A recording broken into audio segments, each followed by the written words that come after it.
Hi, welcome back to Your Future, Your Finances. I'm your host, Brian Kuhn. We're talking with Jill Snyder, an estate attorney and special needs trust attorney in Maryland.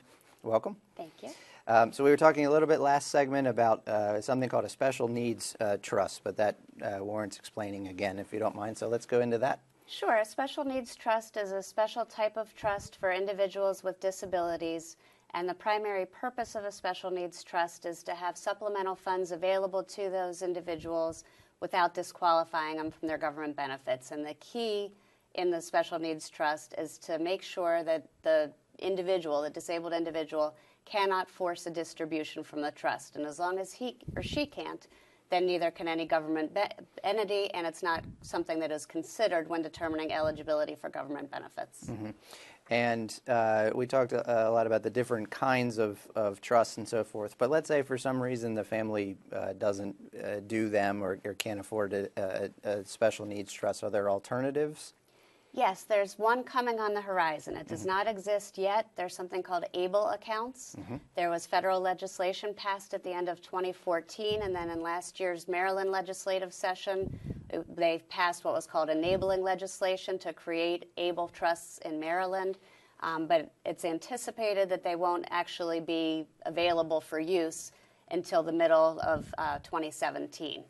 Why does it take so long? It takes so long because they need to have a plan sponsor. They actually have selected T. Rowe Price as the plan sponsor, but they gave opportunities to other entities to be able to bid on this process because the state is going to have one sponsored plans, very comparable to 529 college education plans.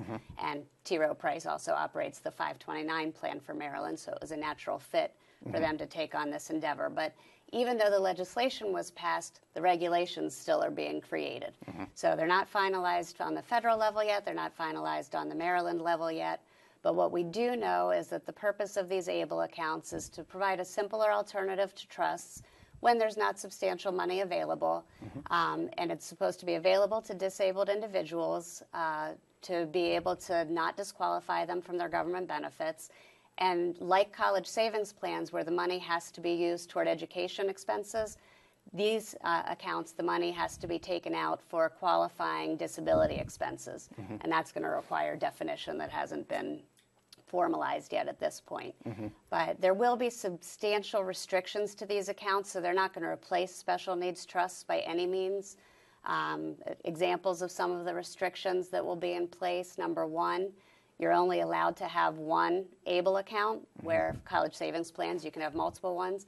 And college savings plans, you're also allowed to go to different states and have them. In ABLE accounts, they're only going to allow an individual to use the state-sponsored plan in their own state. So if you live in Maryland, you're using the Maryland plan, or you're not using a plan at all, and that's the only one you can use. In addition, at this point, a maximum of $14,000 can be contributed to this type of account annually. Once the money goes in, it's able to grow tax-free like the college savings accounts, but it's not a very substantial number. I feel like the perfect use for this would be if the individual with special needs has a job and is collecting some income, a little bit more income than he's spending each month. He doesn't want that money to build up and have it disqualify him from government benefits. This would be a perfect stop for it. As of now, they're saying that the individual has to become disabled before age 26 to be eligible for this type of account, but it's my understanding that that's still in discussion and could be modified from the original plan. Yeah, that brings up a good point. So let's say there's a family watching this and they don't know whether their loved one is disabled as you and I are defining it, or they might become disabled in the future or something. What do they do then? Yeah, that's a good question. And I actually was dealing with a client this morning whose child has a bunch of educational and behavioral needs, but it's unclear what that's going to mean for his future as he grows older. And the goal is to build in as much flexibility into a plan as you can, but protect those government benefits in case they'll be necessary. So typically we would recommend a discretionary trust, which special needs trust is a type of discretionary trust, where if something happened to the parent, the money would be able to go into an account.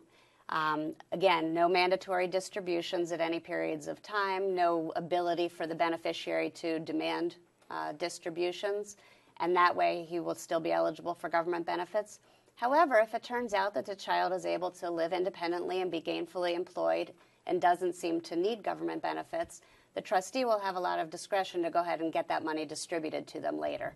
But that's conservatively the safest thing to do when when you don't know yet. Yeah. So what are some of the mistakes that families make when they're trying to plan this either on their own or in any situation? There are two that I think are dramatic and that I see often. And one of them is when someone has multiple children, one of the children has special needs. They think, well, the special needs child is going to need it more. The other ones can support themselves. I'm going to leave everything to my special needs child. Oh, yeah. And that causes a lot of problems. Sure. The first problem is you may think you're helping your child, but you may actually be disqualifying your child from government benefits. And what would happen is when the child inherits that money, that child will be disqualified from their government benefits until they get back to only $2,000. And then they can apply for eligibility, and then all that money is gone. Such a low amount. It is a really low amount. Yeah. So that's one problem. The other problem is it breeds a lot of family resentment. And if you're gone, you want the family to be close, and you want to make sure that the siblings want to spend time with their disabled sibling and not feel resentful that that one took all of mom and dad's money. Yeah. So I think there's an emotional component to it as well. The other issue I find is when people know enough to know that a person who's receiving government benefits is not allowed to own assets above a certain amount, then they give everything to the siblings and say, well, that's okay. The siblings will take care of their disabled sibling. Wow, can that go wrong? For obvious reasons, there's no legal obligation. There's only a moral obligation. And even a sibling, your child with the best intentions to take care of a disabled sibling has circumstances beyond their control that can end up really making that all fall apart.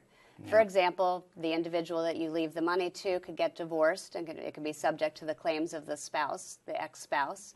They could run somebody over in a car and have any kind of claim against them. They can have creditors' claims. And really, the ultimate problem is if the sibling that you leave it to dies and hasn't done estate planning, then that money is going to go to other heirs and will never be used potentially for the benefit of the disabled child. Yeah. So it's really important to make sure that money is set aside for the child's needs and not rely on others to cover that. Yeah. We're all out of time. Very important stuff. Give us your website and where you're located. Sure. My website is www.snyder, SNYDER-law, LAW.net, and my offices are located in Towson and downtown Baltimore, but I am willing to meet in other locations if it's mutually convenient. Fantastic. Thanks Thank for coming you. on the show. You've been watching Your Future, Your Finances. Thanks very much.